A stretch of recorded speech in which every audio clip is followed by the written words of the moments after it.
We're going to hear from Olli Maatta and Bill Armstrong as the Utah Hockey Club locks up their man long term. Plus, there's some suggested trades coming in, and Robyn and I, well, we've got some thoughts.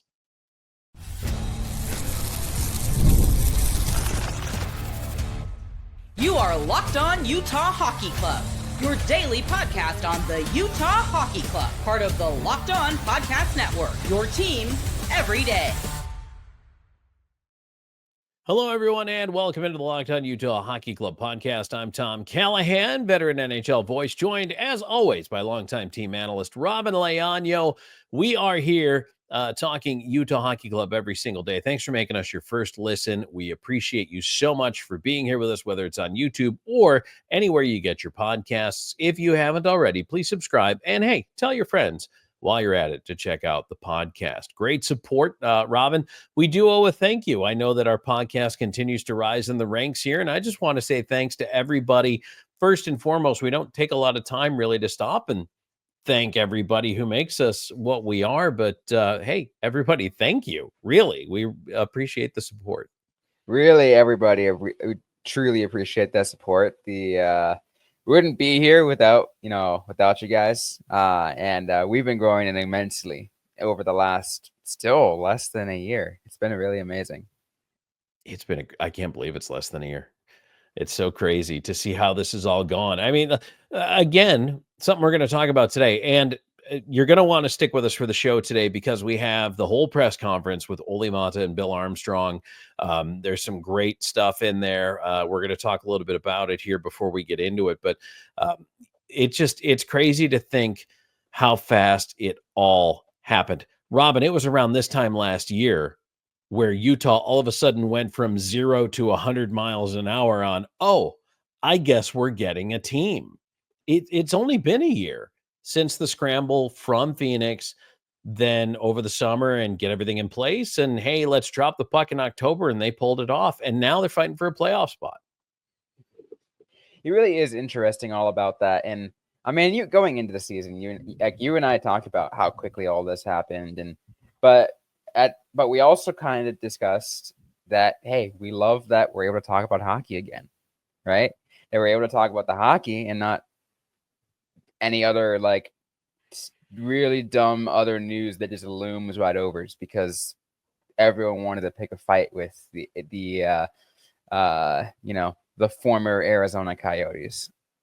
You know what? And they still do. Let's be honest, Robyn, I feel like this franchise still, for some reason, has just that bias against it. And I think they're overcoming that. And one of the things, and this is kind of segueing into what I want to talk about in a way, Olli Maatta comes in and you'll hear him talk more extended than this about how you can tell it's a first-class operation.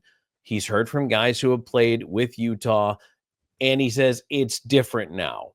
So obviously there has been a change, and it seems like a positive change for attracting players for the long haul and buying into the process. So, Robyn, I'm very encouraged to see a player who didn't start as a Coyote / Yeti, outlaw, whatever, Mammoth, who comes in, likes it enough, and says, you know what, I'm going to plant my flag here. It's always really nice when you get something like that. That just kind of happens, part of the way through. And to me, it just seems that they're doing something right. They're doing something right that people want to be here. Whether it's the beautiful mountains or just the community that there's there, or whatever it is, they're doing something right. I think I'm going to say the Swedish and Finnish guys probably like it because maybe it reminds them of home a little bit with the mountains, with the snow. Some of the players, I mean, we probably don't think about this, but some players might miss that. They might miss what feels like an element of home to them. And so, I mean, look, some of them I'm sure are fine on the beach in Florida, in Anaheim, wherever they go, or some of them love being on the water in Vancouver, or, whatever it happens to be. But I think there is a certain cachet, and Salt Lake City is growing up as a major league sports town. And of course, we hear all the rumors about Major League Baseball, all the other various and sundry teams that may come to town. But Robyn, this is an unprecedented period of growth for the city, for its sports culture, and now for the game of hockey. It really is, and heck, to even on top of that, we're the rumor mill continuing to speed up whether or not Utah's going to get an outdoor game in the next couple of years. Like, I would love to see. I mean, the Big House. It was cool to watch the Columbus outdoor game. It was cool to see the highlights from that. But man, I feel like they can blow it up so much bigger if they choose the right setting. I think the whole state and maybe even regionally would just absolutely explode with excitement if you're able to get an outdoor game. And it would be so cool. And I've already talked about the possible locations, right? But even though they're not, and not NCAA, I don't actually. I gotta double check and see if BYU even has a hockey team or what level they're at. But if BYU versus Utah had were joined in on the fun and had a game also on that location, because hey, yeah, ice is already there. I mean, that'd be pretty cool, wouldn't it? It really would. And you know what would also be neat is to maybe attract a women's game to come in and play on that weekend as well, because you've got the Olympics coming. So let's bring the Minnesota Frost and the Toronto Scepters on over. Why not? From the PWHL. Great rivalry I got there. I think it'd be fantastic. I really do. And if you haven't watched women's hockey at all, number one, the games are on YouTube. They're free. Check it out. But it's fierce. It's competitive. It's fun. It's fun to watch. I love it. So, all right, Robyn, a bunch of things we do want to get to today, but here coming up in just a minute, we are going to get to the audio with Bill Armstrong and Olli Maatta. And if you're on the YouTube side, the video. And then the other thing that we want to talk about, some suggested trades that were thrown out there. Believe it or not, Robyn, not by rabid Maple Leafs fans, but there's one in particular that was thrown out there by ESPN pundits I have an issue with. So I want to talk about it, and we'll do that here in a minute.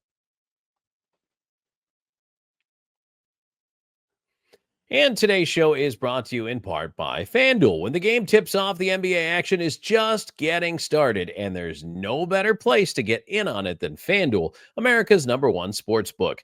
With FanDuel, you can place live bets throughout the game, so even if you miss the opening tip, you want to bet on a fourth quarter comeback, you can. You want to stay in the action, you can. And if you're looking for a bigger payout, you can even combine your live bets into a same game parlay.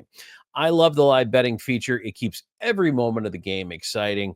In the second half, I mean, even when things are maybe a little out of hand, you can still bet on whether or not you think there's going to be a rally, or you think someone's going to hit a triple-double, or, maybe just a player hitting a clutch three.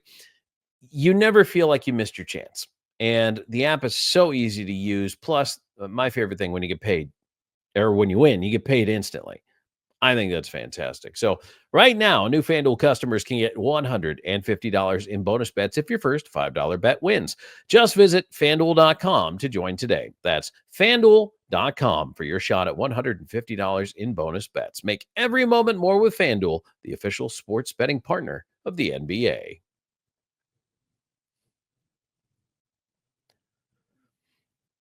All right, so Tom Callahan, Robyn Leaño here with you as we are wrapping things up on this trade talk with Olli Maatta and Bill Armstrong. So we're going to go right ahead and hear from their press conference and the audio, and of course on YouTube, the video side of that. And then we're going to come back and give you our final thoughts. And then we're going to move on to talking about those suggested trades that have begun to trickle in. Don't forget the NHL trade deadline this Friday at 3 p.m. So let's go to the press conference. Belle Fraser, Salt Lake Tribune. Bill, just what went into the thinking of it? Why did you want to keep Maatta around for 3 more years? Well, he's a good D-man. And I sleep a lot better, and I know Coach does too when Olli's in the lineup. So he's been impressive. I've had the chance to watch him for a long time, since back, I think the first time I saw him, he was an underage and then into London. And just the way that he plays, he's an elite defenseman at what he does. And you could see that. We were going through some injury trouble. I talked to Stevie Yzerman in Detroit, and he said we get the deal done. And I told Olli this the other day, it's like winning the lottery for us. How excited we were to have him come on board and be a part of our organization. And we were going through a tough time because we'd lost some of our key D, and he jumped in and just took hold of the reins. And the spot that we're in, competing for a playoff spot today, is because of him. He put the team on his back and jumped in there and played a huge role for us. So for us to sign him, I think it helps this organization take a step forward in the right way. And, you know, it's a reward for us in the sense that he's come in and done exactly what we've asked. Just a little bit about him as a person, and I've known this for a long time, since back in the days when he was in London. His work ethic, his leadership, his professionalism is some of the best in the business. And, you know, the other day I think we were in Ottawa. I went in for a late workout, and there he was stretching, ready, preparing for the night before. So we couldn't ask for someone that's a better role model inside our organization. We're extremely excited today to be able to sign him. Cole Bagley with KSL Sports. Olli, you've been here just a short time, but you know what helped you get to a point that you wanted to be here for an extended period? Well, I think I've said this multiple times. I feel like the time, like right away when I got here, you could feel it. I've obviously talked to guys who've been here before, and they rave about how good the locker room is here, how good the organization is now, and I think right when I got here, you can feel it. It's a first class organization. I think doesn't feel like it's a first year thing at all. It's always been going the right way. We got the keys in here to succeed, and I think what's the most impressive for me is how much guys want it in that locker room. I think it's been showing lately. Obviously, you go through ups and downs, but especially when it comes to this tough stretch and important stretch, I think the want and the will, and like how willing they are to check their egos out of the door, and everybody's doing that. I think it just shows how much guys care, and it's pretty incredible to be a part of that. Robyn Houston from Deseret News. Olli, first, congratulations. And second, just can you speak on how far you've come this year? I know in Detroit you were, healthy scratch a couple of times, maybe not playing as big of a role as you are here. And now all of a sudden you're a top 4 defenseman. You played a huge role for Finland in the Four Nations, and you've just been, incredible, like Bill said. Can you speak on kind of what changed from Detroit to here? Yeah, that's a good question. Obviously, as an individual too, you go through tough times and you go through good times too. And I think my mindset's always been like don't look too much forward or too much back. I think just the work you put in every day and just trying to get better and what can you do that day to get a little bit better and work in a game. I think good things come that way. Just don't get too ahead of yourself or too down on yourself if things don't go the right way, if things don't go well. You just focus what you can, change, and that's all you can really do. And I'm obviously really happy. There was a time when I heard I got traded here. It's never easy, and it's always shocking. But honestly, a couple of days after that, I knew I was in a good place, good organization. I think from the owners down, Bill, to the coaches, I think they put guys in right places to succeed, and I think I got to be pretty thankful for that. Cole Bagley with KSL Sports. Olli, I'm just curious, you're a guy that's won Stanley Cups before. What potential do you see in this organization, and how do you intend on, being a veteran presence to the room and helping this organization, reach the, new heights? Yeah, I think that's always a tough question. Is like, when you ask about what are you gonna do to lead, but you don't really change anything. We got a lot of good personalities in the room, and you just be yourself. I think that's the biggest thing. You let others be themselves too. There's, like I said, there's a lot of will, there's a lot of want. I think guys really want to win and really want to take that next step. And like I said, I'm really happy to be part of it. Ryan Miller, KSL.com. Bill, you said that you felt like you won the lottery. So I'm curious, was this long-term extension kind of the plan when you made that move, or did he kind of play himself into a contract this year? That's a good question. When you're originally putting things together, you just want to see the fit of it. I think one of the advantages that you have is when you have guys come in during the course of the year, you kind of see do they fit in your environment? Do they work with coach? Are they what you kind of project for the future of where the team's moving? And I think Olli answered all those questions. He not only fit into the culture, he's helped drive the culture, and that's a big thing for us. We're fourth year into the build, and here we go, and now we've got a piece around it that shows up every day, works as hard as he can, gets a little bit better, and puts it out on the line when we need a big win. He sacrifices his body and everything else about his game to help the team win, and that's a huge thing for us. So by pulling the trade earlier in the season, getting to work with him and see what he's like, it was a no-brainer for us to give him that extension. Bill Fraser, Salt Lake Tribune. Bill, just how does this extension maybe impact the way you look at other contracts on the back end, or what you need or don't need for the D group going forward? It's good. Another good question. Well, we looked at him in the summer. We had no defensemen. I think Durzi and Kess were like the only guys, and so I remember doing the analytics and having him. We'd like to get him one day, So it turned out we got him a little bit quicker. As far as planning for the future, I think we're in our core. Our young players are coming back, so we're trying to build around them. And as Olli said, he tries to get a little bit better every single day. And as the hockey ops, we try to come together and get better and make the team better every day, and look at every different option of adding new contracts, or should we re-sign somebody. So I think it all plays itself out as the season comes to an end here. But for us, there's some guys still we want to get signed on the team that are free agents. So we're still looking at all those options. Bill, nearly every guy that you've acquired or signed this year has been a Stanley Cup champion in the past. What has that done for this group to kind of help the young players along? Well, confidence comes from a source, and I think the more players that you have that have won it have been through the grind, and they understand the process of getting there, the better off you are. And you got to remember, those guys that have won cups are around, the Coolies and the Gunthers and the McBains and the Doans of the world. So those guys get tremendous confidence from being around guys like Olli that have won 2 championships, and it's something that they look at him and go, hey, that's the way he prepares. I got to prepare just as hard. They have great influence over our younger players, and hopefully by adding the champions that we did to this organization will get us to the playoffs in this chase, but we'll also breed our younger players to have a higher standard to reach for, and that standard is winning the Stanley Cup. So you've got a lot of young defensive prospects up and coming, Lamoureux, Simashev, just to name a few. What things about Olli do you hope kind of rub off on them?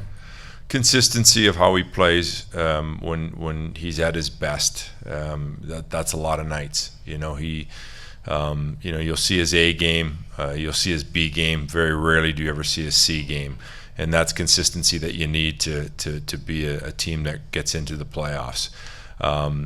I think the way that he plays leads our team a lot of nights.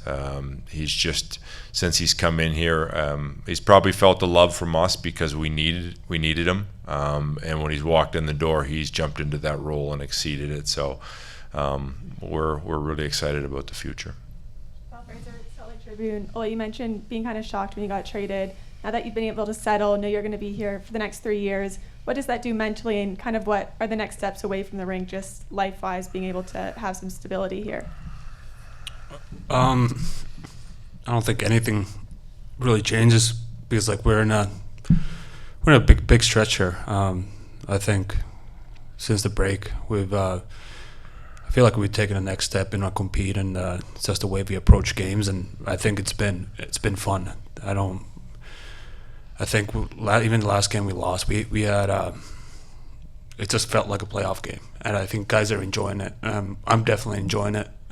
It's a fun time to be a part of it. Obviously, signing that contract, it does put a pressure on you, but I think that's a privilege in a way, that you're playing in NHL. Somebody trusts you and has confidence in you, and they're going to deliver. But at the same time, I don't look at it as a bad thing. You like that. You definitely not a lot of when you look back, looking at a lot of people, especially growing up, can have that privilege that we have nowadays. So it's a luck, and it's a lucky thing that we can be in a place we are right now.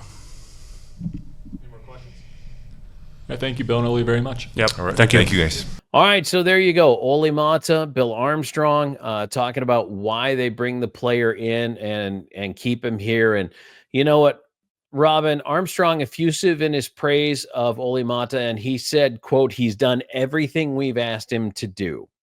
And when he came in, remember, and we talked about this earlier in the week, there was so much pressure on him to come in and suddenly be the minute muncher for this team. And he came in, he shouldered that load. And since then, obviously, they've gotten some guys back from injury, but he was such an important part of that early season. And I don't think he got a lot of credit for it, but he's just been steady Eddie ever since and is a great building block for this Utah defense. He really has been. And you know, it's interesting because, you know, again, you and I had talked about things that could happen for trade deadline and stuff like that. And once this hit, you're like, you know what? Yeah, you know what? I get it, because I feel like the way Olli Maatta has contributed to this team and just shows that he wants to be here. I mean, why not? Right? Why not just go through that? Go and just give him the money, give him that extension, and you know, from it all, really just shows that, yeah, he really wants to be here, and we're going to get him for a little bit longer. And I dare say $3.5 million is a bargain for what they're getting with Olli Maatta. So I'm glad they're both happy. Term, contract, perfect. I love it. I think it's going to be a great deal for the Utah Hockey Club. So, all right, I want to get to these suggested trades. Trade deadline is this week, Friday, 3 p.m. Eastern time. Robyn and I will have wall-to-wall trade coverage if anything does happen. But in the meantime, I have a bone to pick with something I saw on ESPN.com.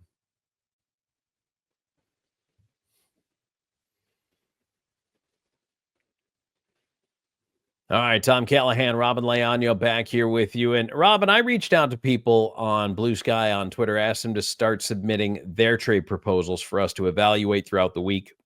We'll get to that a little bit later on this week.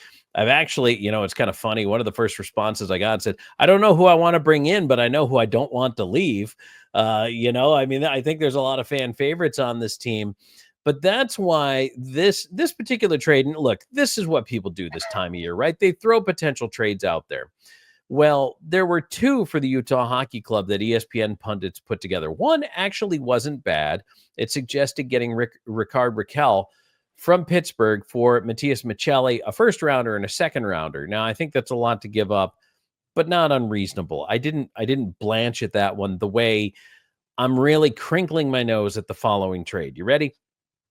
Utah Hockey Club gets center Elias Pettersson and defenseman Carson Soucy from the Vancouver Canucks for center Barrett Hayton, left wing Matias Michelli, D. Sean Durzi, goaltender Michael Rabel. Wait, there's more, and a 2026 second round pick that currently belongs to Ottawa. Robyn, I can't say no to this fast enough. And let's get your thoughts first on that. And then I'll just go ahead and unload both barrels. You know, it's funny because, you know, talking this to all the listeners out there, when Tom sent me this article, when I got a chance to take a look at the read, I sent back a vomit emoji because that's what it made me feel. I looked at it and I'm like, good God, that's disgusting. There's like, look, Elias Pettersson, fine hockey player. Carson Soucy, sure. But there's no way in God's green earth is the Utah Hockey Club giving up Hayton, Michelli, Durzi, and Rabel, as well as that draft pick, for those two players. No way. Zero chance. I think Durzi's a non-starter for me. Absolute non-starter. But honestly, I love Hayton. I don't see him going anywhere. Absolutely. I think he's a guy they're going to build around. Here's the thing. Soucy and Durzi, if you're going to do a one-for-one exchange, which I would not do, but I could see it maybe. But here's the thing about Pettersson. Has been absent with the Canucks had beef with JT Miller in the Vancouver locker room this year and before that. They said JT Miller was the problem. They traded JT Miller. Okay, so Miller's gone to the Rangers. That was January 31st. Okay. Since then, Pettersson, who they said, well, he'll rediscover his game now. He hasn't done a thing. 9 games, 2 assists, and a -4. Then his coach comes out, publicly challenges him to shoot more. Says he's not shooting enough, and he can be a dangerous sniper. He once was the future of the Canucks franchise.